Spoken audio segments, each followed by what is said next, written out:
Bonjour à toutes, bonjour à tous, et bien comme promis, voici le retour de votre chronique cinéma. Comme vous avez pu le remarquer, nous ne sommes plus dans les studios d'RCF, mais bel et bien ici à Cassé, une petite ville qui m'a accueilli très chaleureusement pour présenter votre chronique cinéma. Deux films seulement ont retenu mon attention cette semaine et on parlera également de la baisse des chiffres au cinéma en ce début d'année 2025. Mais pour l'heure, voici ma première sélection avec Marius et les gardiens de la cité phocéenne, un film signé Tony Datis avec notamment Soprano, et oui, le chanteur Soprano, également Nourdine Sahali et Walid Ben Ammar. Ça c'est pour les rôles principaux. Alors si vous cherchez une comédie familiale, pleine de soleil, d'énergie et de bonne humeur pour les vacances, ne cherchez pas plus loin. Marius et les gardiens de la cité phocéenne, c'est la sortie idéale de la semaine.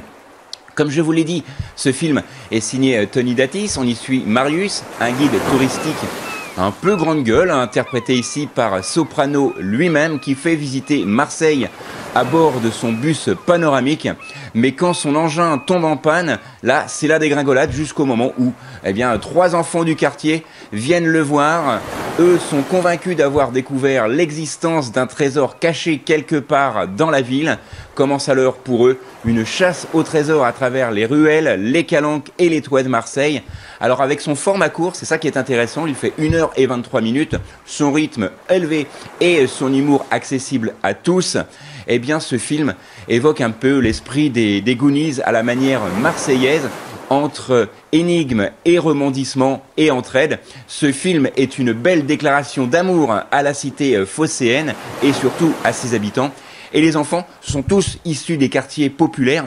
Ils sont très justes, c'est leur premier rôle et ils sont vraiment pleins de fraîcheur. Ajoutez à cela une bande-son entraînante et une ambiance solaire, vous obtenez un vrai feel-good movie, donc un vrai film qui donne la bonne humeur à savourer en famille ou entre amis. Alors en résumé, Marius et les gardiens de la cité phocéenne, c'est de l'aventure, du rire et de l'accent de Marseille, avec une belle surprise de l'été qui fait du bien au moral. Alors, je vais revenir très brièvement sur le réalisateur Tony Datis. C'est le réalisateur, vous l'aurez compris, de Marius et les gardiens de la cité phocéenne qui sort cette semaine. Avant ce second long métrage, il avait signé déjà il y a quelques temps, en 2017, un film horrifique qui s'intitulait Le Manoir, avec des youtubeurs tels que Mister V, Natou, etc. Et là, il revient avec un nouveau film, Marius et les gardiens de la cité phocéenne. Et il faut savoir qu'à l'origine, c'était un réalisateur de clips vidéo, notamment pour Soprano, que l'on retrouve à l'affiche cette semaine, ou également Maître Binks ou Katy Perry.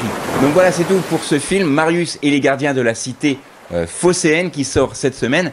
Eh bien, je vais maintenant vous parler de ma sélection de cette semaine, mon deuxième film qui s'intitule Buffalo Kids. Alors Buffalo Kids, c'est un film d'animation qui sort ce mercredi 9 juillet, il arrive sur les écrans français, c'est un film d'animation espagnol qui propose ici un film d'1h23, donc c'est vraiment un film adapté pour les petits à partir de 6 ans. Imaginez, vous êtes à la fin du 19e siècle, vous allez suivre Marie, 9 ans, et Tom, 12 ans, deux orphelins irlandais qui débarquent à New York pour essayer de retrouver leur oncle, mais ce dernier est introuvable. Ils vont faire la rencontre de Nick, un garçon en fauteuil roulant, rencontré dans un train. Ils décident alors de traverser l'Amérique à bord du Transcontinental en quête de la retrouvaille avec ce fameux oncle, en quête de liberté mais aussi d'aventure.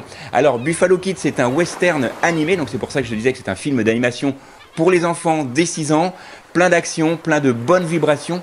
Au cours de leurs aventures, nos jeunes héros rencontrent bien sûr des bandits rancuniers, des compagnons bienveillants, y compris des Cheyennes, et ils apprennent comme ça une précieuse leçon, celle de la solidarité et du dépassement de soi. Alors visuellement, le film est magnifique, c'est un vrai régal, avec une direction artistique chaleureuse, des paysages à couper le souffle, entre plaines, montagnes et séquences oriniques. Ce film capture l'imaginaire, une bande-son extraordinaire composée par Fernando Vázquez, qui accompagne parfaitement cette plongée dans l'Ouest américain. C'est un film accessible à tous. Alors en résumé et très brièvement, Buffalo Kids est une belle surprise estivale, un récit d'aventure bien rythmé, des personnages attachants et une inclusion réussie avec celle de Nick et des paysages baignés de poésie. C'est le choix idéal pour partager un excellent moment de cinéma en famille dans la douceur des vacances. Buffalo Kids, vous l'aurez compris, sort cette semaine sur les écrans rémois et ailleurs.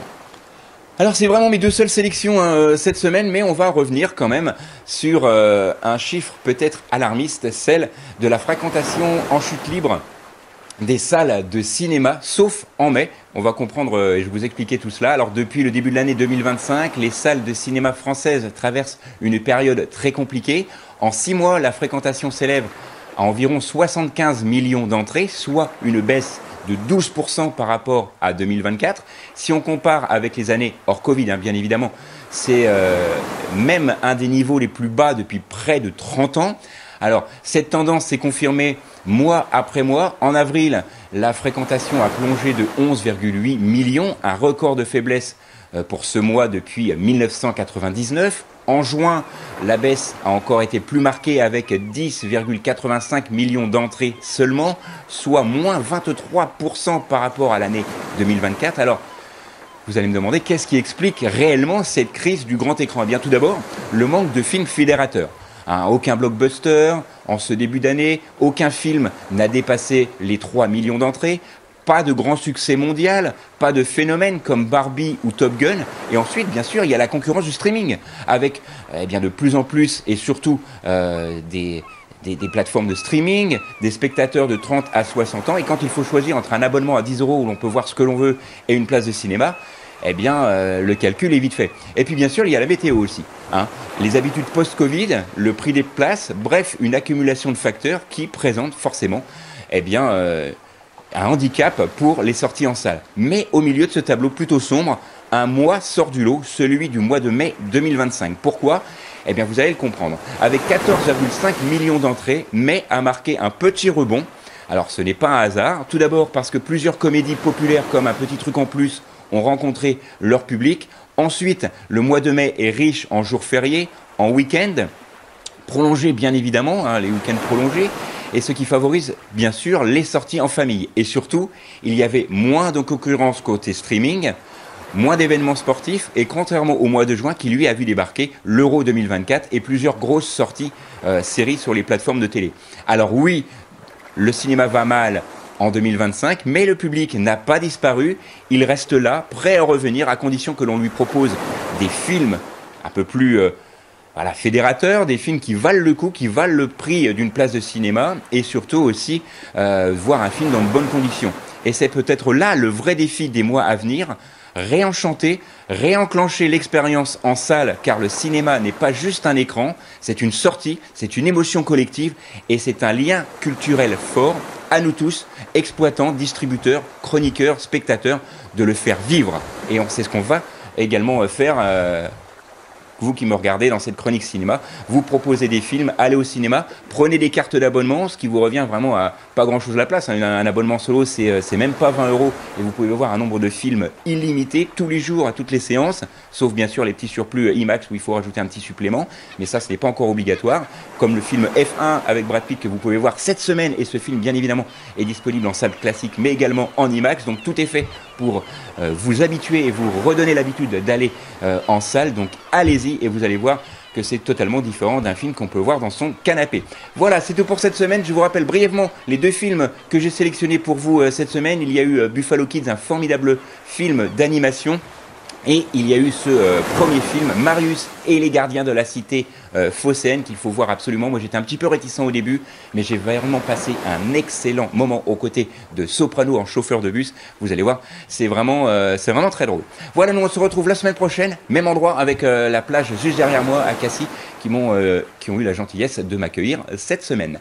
Voilà, c'est tout pour cette semaine. On se retrouve la semaine prochaine, même endroit, même heure. D'ici là, sortez, allez au ciné et n'oubliez pas que le cinéma est fait pour tous ceux dont la curiosité est le plus grand des défauts.